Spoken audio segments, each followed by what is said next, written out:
Ok, bienvenue à tous et bienvenue sur le podcast Sport Santé Nutrition. Je m'appelle Médéric et tous les dimanches je te permets d'augmenter tes performances sportives et de te transformer physiquement tout en prenant soin de ta santé grâce au sport et à la nutrition. Et aujourd'hui un petit podcast un peu spécial dans le sens où tu vas pas apprendre énormément de trucs dans ce podcast là. Par contre, si tu nous rejoins en cours de route, si tu n'as pas vu les débuts du podcast et que tu n'as pas pu apprendre au fur et à mesure et que t'atterris sur cette plateforme là, tu as plus de 90 épisodes à écouter et pour en apprendre plus sur ta nutrition, sur ta santé, sur le sport, etc. Et du coup, tu peux être un peu perdu par la quantité de contenu qu'il y a. Et du coup, j'ai eu l'idée cette semaine de me dire si j'avais 7, 8, 9 conseils à donner à des personnes qui veulent performer dans leur activité physique et puis prendre soin de leur santé pour transformer leur corps, etc. Quels conseils je pourrais te donner les plus simples possibles, les conseils les plus importants qui te donneront le plus de résultats, sans se prendre la tête avec tout ce que j'ai pu parler sur la nutrition et sur le sport. Voilà, en suivant les conseils que je vais te donner, tu vas pouvoir avoir déjà des gros bénéfices sur ta performance sportive et sur ton physique tout simplement. Donc parce que moi je pense que j'ai une approche un peu différente. Si tu m'écoutes et que tu veux justement te transformer physiquement, donc ça veut dire évoluer ton physique pour qu'il soit plus agréable, par exemple esthétiquement parlant, moi j'ai une approche qui est un peu différente. C'est le fait de tout simplement augmenter son niveau de performance au lieu d'augmenter son niveau de physique, tout simplement pour qu'il soit juste beau. Moi, je veux que le physique, c'est ce que je prône, c'est qu'il faut avoir un physique qui soit performant, qui puisse te faire pas mal de choses. Et du coup, en fait, le fait de performer sportivement, d'augmenter tes performances sportives, c'est ça qui va te permettre justement de te transformer, de transformer ton physique. Et c'est avec ces astuces que je vais te donner aujourd'hui que tu vas pouvoir justement transformer ton physique en augmentant tes performances sportives. Donc ça va vraiment être un podcast axé sur la performance sportive. Et Et le petit bonus, c'est que ça, en plus, comme tu augmentes tes performances, ça va augmenter ton physique. Alors la première astuce, ça va être la première astuce plutôt bateau, mais je vois trop d'erreurs encore là-dessus, c'est de cuisiner tous ses repas. Voilà, ça c'est mon premier conseil. Je sais que ça peut pas être évident pour beaucoup de personnes, mais voilà, les plats préparés, ça marche de plus en plus, donc ça veut dire qu'il y a des gens qui doivent acheter ça, peut-être que c'est ton cas, mais si tu veux performer et du coup transformer ton physique, tu devras cuisiner tes repas. La principale excuse, je l'entends beaucoup quand je discute avec des gens que j'ai en coaching, c'est j'ai pas le temps. Ok, j'ai pas le temps, ce n'est pas une excuse. Tout le monde a 24 heures dans une journée. Il y en a pas qu'on en 26, 27, 28 et d'autres qu'on en que 20. Non, tout le monde a 24 heures dans une journée. Il y a juste des priorités. Voilà, il y a juste des personnes qui prennent le temps de cuisiner, par exemple, et des personnes pour qui ça les embête, on va rester poli, et du coup, de cuisiner. Donc, du coup, ils ne prennent pas le temps, donc du coup, ils se dirigent vers des solutions beaucoup plus faciles et pour justement gagner du temps. Mais la cuisine, ça n'a pas besoin d'être compliqué, ça n'a pas besoin d'être hyper complexe. Et ça n'a pas besoin d'être fait aussi régulièrement. Il y a une méthode qui s'appelle le congélateur, qui permet de congeler tes aliments pour qu'ils restent frais plus longtemps. Voilà, donc ça peut être une première méthode. Donc cuisine en quantité, si ça te fait vraiment chier pour parler comme ça, de cuisiner tout le temps, cuisine en grande quantité et congèle les plats que tu ne consommes pas et que tu pourras ressortir quelques jours après, comme ça t'évite de cuisiner tout le temps. Tu peux aussi, sans congeler, si t'as pas de congélateur chez toi, tu peux aussi faire 2 repas pour 2 jours et puis tu manges, par exemple, tu te fais 2 repas pour le midi.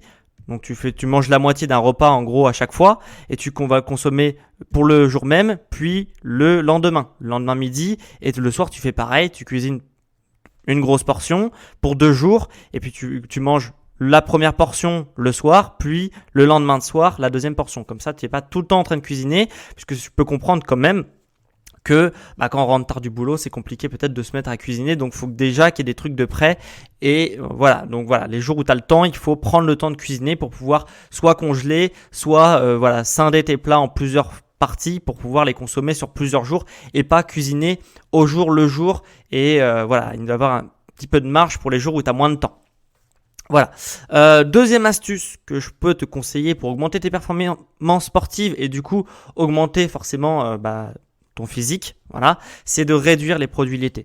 Vraiment, la réduction de produits laitiers, tu peux pas savoir l'augmentation de performance que tu peux gagner si tu réduis tes produits laitiers. Puisque, maintenant ça a été prouvé, pour performer, il faut déjà des hauts taux de magnésium. Il faut que tes taux en magnésium soient excellents. Voilà, c'est ça qui va te permettre d'avoir une meilleure santé, de pas tomber souvent malade et même à très court terme d'augmenter tes performances sportives. Quand tu as beaucoup de magnésium, voilà, le corps fonctionne mieux entre guillemets. C'est pas le seul avantage de réduire les produits laitiers. D'ailleurs, j'ai fait un podcast entier sur le sujet, mais c'est un gros avantage quand même. Et en fait, pourquoi je te parle de magnésium? Puisque l'ennemi du magnésium, c'est le calcium. Ok, s'il y a trop de calcium, il va tuer entre guillemets le magnésium dans ton corps. Donc, il faut tout simplement réduire les apports en calcium. Et généralement, la réduction des apports en calcium, des personnes qui consomment trop de calcium, c'est parce qu'aussi elles consomment trop de produits laitiers. Donc pas uniquement le lait, mais aussi le fromage. Pas mal de choses qui sont inscrites dans notre culture et qu'on a beaucoup de mal à se passer. Voilà.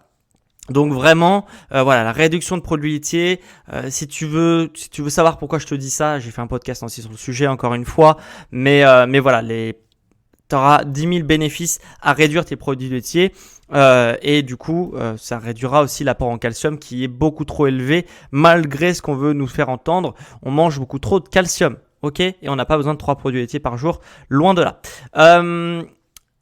Troisième astuce, ça va être de surveiller ta consommation en glucides.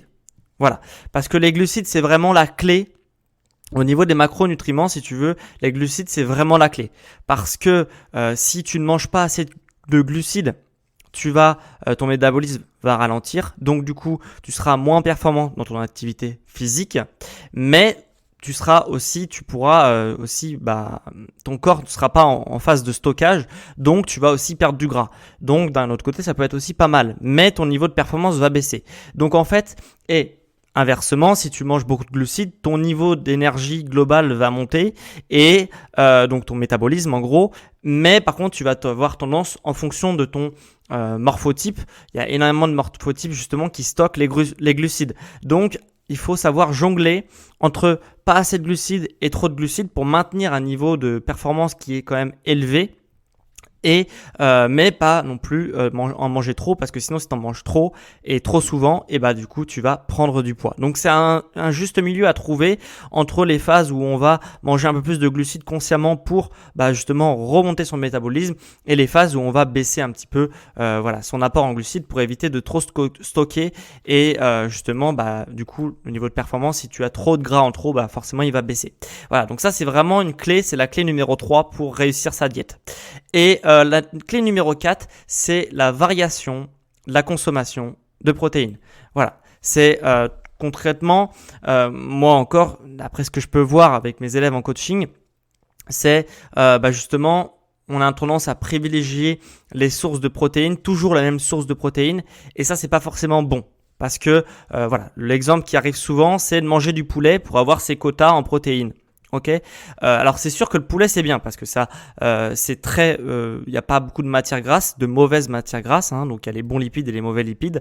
Encore une fois, j'ai fait des podcasts dessus, je t'inviterai à aller les voir. Mais voilà, donc varier sa consommation de protéines parce que si tu manges que du poulet, tu auras certes des bons macronutriments. Les protéines du poulet en plus sont très facilement assimilées par l'organisme, ce qui n'est pas forcément le cas de tous les sources de protéines, mais tu auras quasiment que ça, tu vois. Tu auras que de la protéine, très peu de matière grasse, donc ça peut être pas intéressant, mais si tu manges que ça, tu vas te priver d'énormément de sources d'autres choses, de micronutriments, etc. Et pour te prendre un exemple, par exemple, si tu manges du poulet, tu as que de la protéine, quasiment. Par contre, si tu manges de la viande rouge, tu as par exemple de la protéine, de la matière grasse. Bon, ça c'est un peu le point négatif, mais tu as aussi par exemple des choses comme la créatine, etc. qui sont aussi intéressants. Et après, tu as par exemple les légumineuses. Donc les légumineuses, certes, il y a un peu moins de protéines, mais il y a des antinutriments, donc ça c'est le côté négatif. Par contre, tu as aussi énormément de minéraux avec les légumineuses. Et pareil pour le poisson, tu as des oméga 3 par exemple dans le poisson que tu ne retrouveras pas dans les autres sources que je viens de citer juste avant. Donc tu vois, c'est pour ça que c'est intéressant de varier et de pas manger tout le temps la même source de protéines. Et c'est pareil pour les œufs aussi qui sont également très intéressants. Et on en découle sur ma clé numéro 1, 2, 3, 4, 5, c'est de manger des oméga 3. Voilà. Il y a de fortes chances que si tu te supplémentes pas en oméga 3, tu sois carencé en oméga 3. Donc si tu veux pas te supplémenter en oméga 3, et que tu manges pas beaucoup de poissons, il faut vraiment que tu mettes le paquet sur les œufs. Les œufs, tu peux en manger autant que tu veux. T'auras pas de cholestérol, hein, ça c'est encore pas vrai. C'était vrai dans les années 70 quand on n'avait pas toutes les infos qu'on a maintenant. Mais voilà, mange des oméga 3, donc mange des œufs, le jaune d'œuf qui est riche en oméga 3. Et le fait, donc c'est pas la seule source, mais c'est une source qui est pas chère pour avoir des oméga 3. Et du coup, le fait d'augmenter ta part en oméga 3, ça va te permettre de mieux récupérer au niveau du système nerveux et du système hormonal. Ok?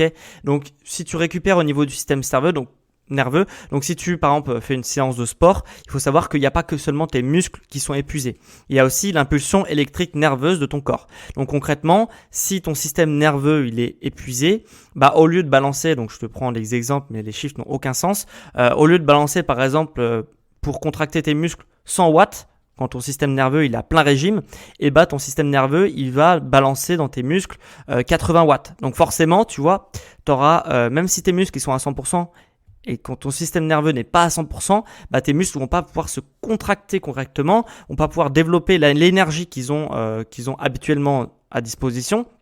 C'est pour ça que les lipides c'est super intéressant parce que ces lipides et notamment les oméga 3 qui sont leur rôle en fait, c'est de réparer ces connexions nerveuses pour être toujours à 100% au niveau du système nerveux. Et ça va vraiment faire la différence au niveau de tes perfs.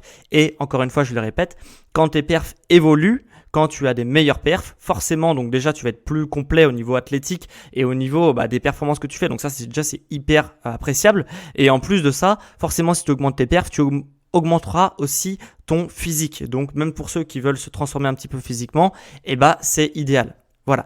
Et ça va te permettre aussi d'avoir des bonnes hormones qui sont notamment comme la testostérone, l'hormone de croissance, etc.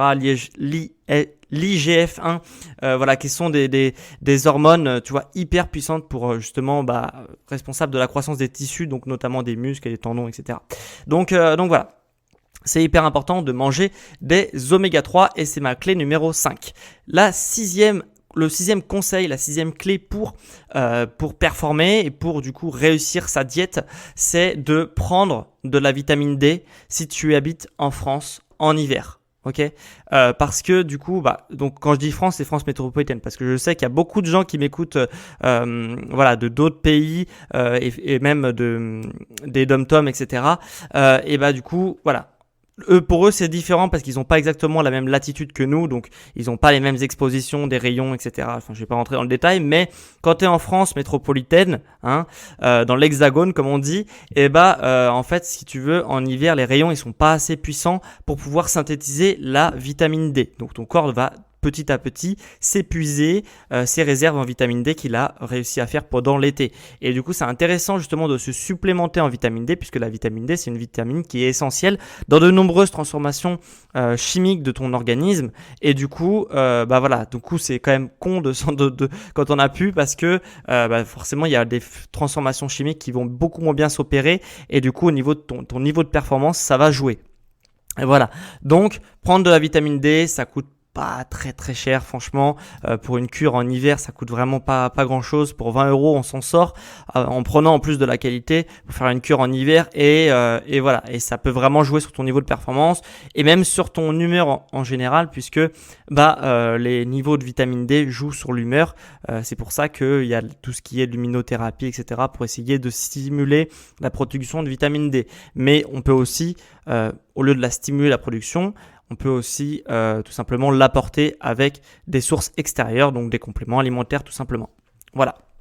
Alors, et l'avant-dernière clé de ce podcast que je vais te dire, c'est de bien s'hydrater. Alors, encore une fois, donc quasiment de toute façon sur tous les sujets que je t'ai expliqué là, j'ai fait un podcast dessus. C'est vraiment un podcast récapitulatif là pour tout avoir dans un même podcast et pour être un peu aiguillé direct. Mais voilà, j'ai fait un podcast sur l'hydratation, sur les eaux, les meilleures eaux pour ta santé, etc. Voilà, mais bien s'hydrater, c'est clair que c'est hyper important, surtout si tu t'entraînes plus de 3-4 fois par semaine, puisque forcément quand tu t'entraînes, il y a des réactions chimiques qui s'opèrent dans ton corps quand tu t'entraînes. Et en fait, c'est un principe de base en chimie et en biochimie, c'est pareil. C'est que quand il y a une réaction chimique, forcément, il y a un résultat et il y a aussi des déchets. Ok ? Et ces déchets-là, il faut bien parvenir à les éliminer. Et malheureusement, il n'y a pas beaucoup de solutions pour les éliminer. Le principal, c'est la transpiration et les toilettes, les urines que tu balances aux toilettes. Et ça, c'est un rôle important de ton corps. Je t'apprends rien. Et du coup, de bien s'hydrater en quantité, donc avec des bonnes eaux, parce qu'il y a des très mauvaises eaux, comme je te l'ai dit dans mon podcast sur les eaux. Mais voilà, il y a des très bonnes eaux et des très mauvaises.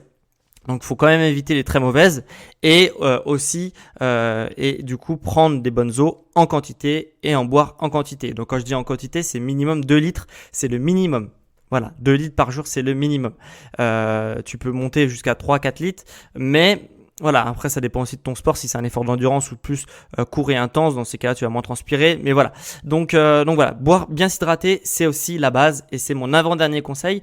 Et on va passer tout de suite au dernier conseil qui est de manger beaucoup de légumes. Tu vois, à chaque fois c'est des conseils qui sont assez global que tu as déjà entendu. Après, tu sais pas forcément pourquoi, mais tu les as déjà entendus. Et manger beaucoup de légumes, qu'est-ce que ça va apporter ?